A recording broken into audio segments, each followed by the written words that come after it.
Chers amis de Saint-Patrick de Sainte-Anne, bienvenue à ce 7e dimanche ordinaire, juste avant le mercredi des cendres, avant d'entrer dans le carême.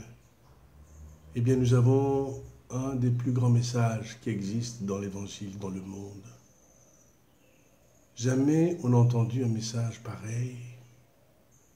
Moi, je vous dis de pardonner à vos ennemis. Nous n'avons jamais entendu cela. Qui a dit de pardonner à ses ennemis? Seul le Seigneur, Jésus. Si quelqu'un vous frappe sur la joue droite, tend la joue gauche. Alors nous sommes complètement décontenancés, mais non Seigneur, nous ne faisons pas cela. C'est jamais, c'est pas possible. Et nous le savons dans les altercations, dans les échanges vifs. Il n'est pas question de tendre la joue gauche. Il nous demande quelque chose d'impossible. Oui, c'est impossible. Le pardon est impossible. Et nous savons très bien ce que nous dit le Seigneur. C'est très simple au fond. Nous voyons un exemple avec la guerre de l'Ukraine et la Russie, où ça nous mène, où ça mène le monde. Le monde est à genoux dans bien des endroits. La vie chère, la violence. Le manque de matériaux, de base dans certains pays, le coût du pétrole qui vraiment vient bouleverser le développement. Après Covid, nous passons à cette guerre et nous sommes anéantis. Et c'est ce que nous dit le Seigneur.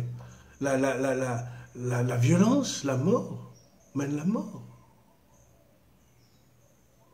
Et nous savons ce que c'est que la réconciliation, ce que le vivre. Car il n'y a pas de plus grand, de plus beau que le pardon, que la réconciliation. Alors c'est ce que nous demande le Seigneur. Si quelqu'un te frappe sur la joue droite, tends la joue gauche. Il n'est pas question de œil pour œil, dent pour dent, non. Il est question du pardon, de l'amour. C'est comme un message que Jésus a acquis par la croix, qui est devenu réel par la croix. C'est la croix et ce signe qui a rassemblé le monde. Quand il est monté sur cette croix, entre ciel et terre, c'est là qu'il a fait l'alliance avec nous. Donc, le pardon est déjà acquis par le sang de la croix. Entrons dans ce mystère, entrons quand il nous dit de le suivre, entrons dans ce qu'il nous demande. Mais c'est sûr que c'est difficile. Alors Seigneur, donne-nous d'accomplir le pardon. Car il n'y a pas de plus grand, de plus beau que le pardon. Alors entrons dans ce carême avec cette conviction que la foi nous demande, nous appelle à pardonner par le sang de sa croix. À vous tous, bon dimanche et entrez dans le carême avec confiance. Au revoir et à dimanche prochain.